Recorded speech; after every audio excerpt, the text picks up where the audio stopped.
أعوذ بالله من الشيطان الرجيم بسم الله الرحمن الرحيم اللهم صل على سيدنا محمد وعلى آل سيدنا محمد وبارك وسلم۔ السلام علیکم ورحمۃ اللہ وبرکاتہ۔ ابھی پچھلی ویڈیو میں نے بنائی تھی آقا کریم صلی اللہ علیہ وسلم کے پیغام مبارک کے متعلق، جو ایمان کے اور یقین کے متعلق تھا، تو وہ اس قدر خوبصورت بات ہوئی کہ ایک بہن کافی عرصے سے جڑی ہوئی ہے، اللہ تعالیٰ ان کو سلامت رکھے، چھوٹی ہے، کافی چھوٹی ہے، بڑے مشکل حالات، یقین جانیے کہ درود شریف کا آغاز انہوں نے کیا، درود ابراہیمی کا ورد کرنے والی ہیں، وہ اچھا خاصا کرنے والی ہیں،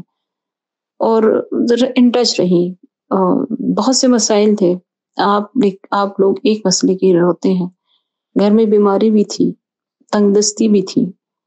شادی کے مسائل بھی تھے، اور ایسی امراض تھے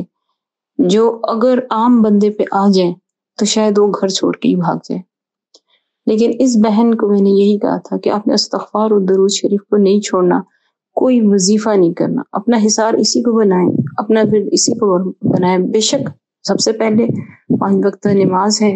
اور جتنے بھی اذکار ہیں نبی صلی اللہ علیہ وسلم سے کہ اس سے ہیں، مستند ہیں، آپ صلی اللہ علیہ وسلم نے صبح شام کی جو اذکار بتائے ہیں وہ بھی ایک قلعہ ہے حفاظت کا، اور باقی صرف استغفار اور درود شریف، اور اگر اپنے قرآن کی تلاوت کرنی ہے تو صرف اللہ کی رضا کی خاطر، اور کسی چیز کے نہیں، کسی وظیفے کے مقصد سے نہیں کرنی۔ چھوٹی ہیں، چاہے جاب بھی کرتی ہیں، آن لائن بھی کرتی ہیں، کیونکہ گھر کے ایسے حالات ہیں کہ باہر نہیں نکل سکتی۔ بہت کچھ ہوا اس رستے میں ان کے ساتھ، کیونکہ اس کی گواہ میں ہوں۔ پل پل جو پریشانی ان پہ چلی ہے، جو سخت حالات چلے ہیں، اس کی گواہ میں ہوں۔ اس میں ایک نکاح کا بھی سلسلہ تھا، ان کا ایک جگہ تھا کہ اللہ تعالیٰ وہاں پہ ظاہر دلوں میں آ جاتا ہے جب کوئی پیغام آ جاتا ہے، اور پھر روک دیا جاتا ہے حالات کی وجہ سے، جس وجہ سے بھی اللہ نے ایک وقت مقرر کیا ہوتا ہے، صرف ہمارا صبر اور ثابت قدمی رب دیکھتا ہے، اور کچھ نہیں ہوتا، ورنہ وہ تو رب عالی شان ہے، اسی وقت عطا کر دے۔ لیکن ہمارے حق میں بہترین ہوتے ہیں فیصلے،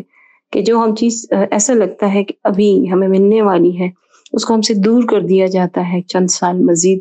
تاکہ ان چند سالوں میں ہمارا صبر، ہمارا ایمان، ہمارے رب سے رابطہ مضبوط رہے۔ اس چیز کو اپنے دل میں ایمان کی حد تک مضبوط کر لیں کہ کوئی چیز آپ کو اگر نہیں مل رہی اس وقت، تو وہ اس میں بہت بڑی مصلحتیں ہیں، اور وہ آپ ہی کے حق کے لیے ہیں، آپ ہی کے حق میں بہترین ہے۔ وہ وقت اگر وہ چیز آپ کو مل جائے تو یا تو آپ ناشکری شروع کر دیں گے، ٹھیک ہے، ایسا ہی میں نے دیکھا ہے، یا پھر بے قدری شروع کر دیتے ہیں۔ ہر چیز جو آرام سے مل جاتی ہے نا، اس کی قدر نہیں ہوتی، اور وہ چیز جو آپ نے اتنی دعاؤں، اتنی منتوں، اتنے سجدوں، اتنے رونے کے بعد، چاہے وہ جو بھی چیز ہے، میں اس چیز میں نہیں جا رہی، جو بھی مسئلہ ہے آپ کا، اس کے حل کرنے میں آپ نے اتنی مدت لگا دی، راتوں کو اٹھ کے نہ وقت دیکھا، نہ کچھ دیکھا، نہ حالات دیکھے، جنون کی حد تک آپ اس کے لیے کوشش کرتے ہیں، ہر لحاظ سے کوشش کرتے ہیں، وہ چیز آپ کے بہت قریب آ رہی ہوتی، دور کر دی جاتی ہے۔ کیوں کر دی جاتی؟ آپ کو مضبوط کیا جاتا ہے۔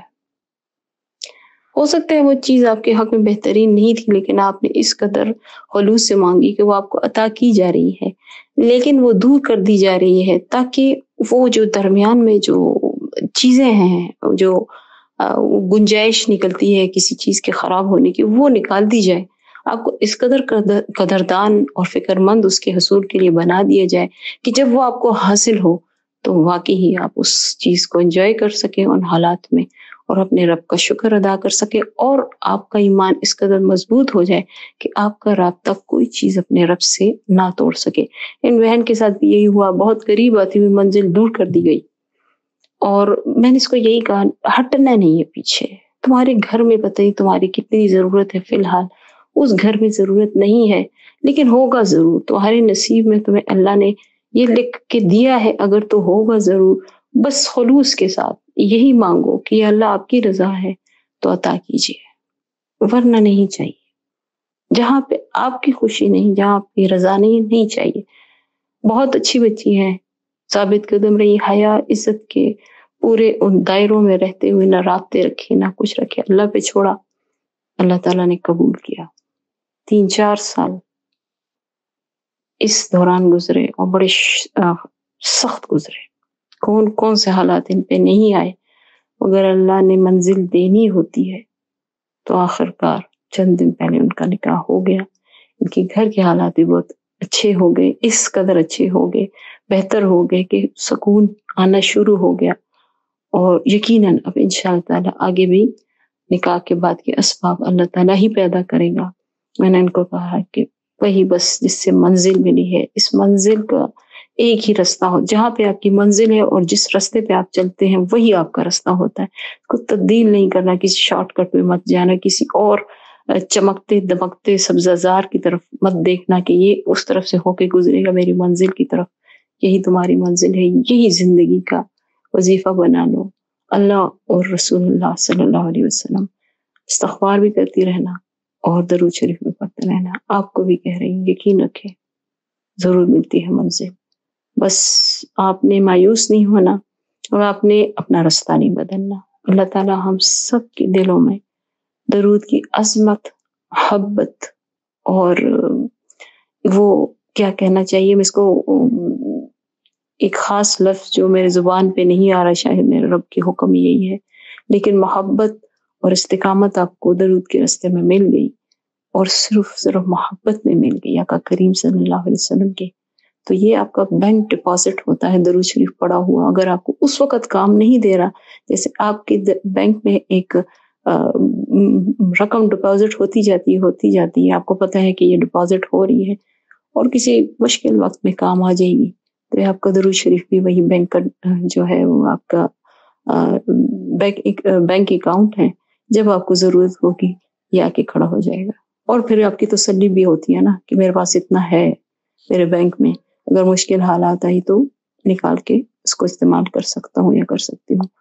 تو اپنے بینک اکاؤنٹ کو ذرا مضبوط بنائیے، جس قدر اس میں درود شریف ڈال سکتے ہیں ڈالیں، اور کوئی کہتا ہے کہ میرے حالات نہیں بدلتے، میں درود پڑھ رہی ہوں یا پڑھ رہا ہوں، یہ سوچیں اگر آپ درود نہ پڑھتے تو آپ کے حالات کیسے ہوتے ہیں۔